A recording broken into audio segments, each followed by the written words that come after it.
Hai, Hanif Hamzah di rumah di meja makan.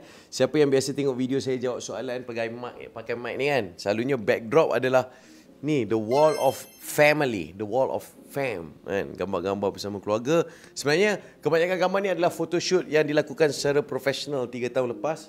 Adik saya yang organize, dia panggil fotografer, dia panggil tudung stylist Tok Mama, dia panggil makeup artist untuk kita bergambar macam ni, and I'm quite happy lah. Sebab everybody look so good. Ni adalah family kecil saya. Ni saya, ni adik saya yang organize tu, Linda. Ni abang saya, Syam. Ini isteri Syam, nama dia Ash. Ini 2 anak saya, Tuah, Jebat. Ini Mama, the Queen Bee. Yang ni Ali Zain, anak Syam dengan Ash. Anak saudara saya lah, style kan. Okay, lepas tu, ini 3 beradik. Paling gila of course dia ni lah, pasal anak tengah. Ni adik, ni abang.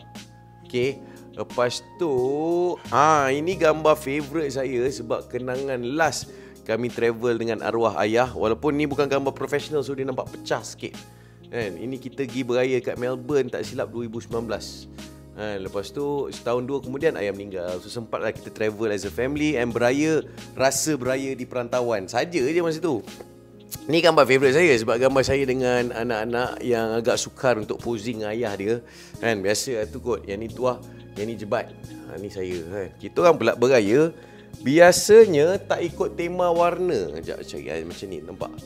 Yang ada tema warna abang saya dengan wife dia dengan anak dia lah. Yang lain-lain kami dari kecil sampai besar jarang ada tema warna untuk raya. Saja nak bagi colourful kan. Jadi itulah the wall of family, Hanif Hamzah. So kita nak continue buat lagi nanti bagi penuh semua ni. Okay? Itu je.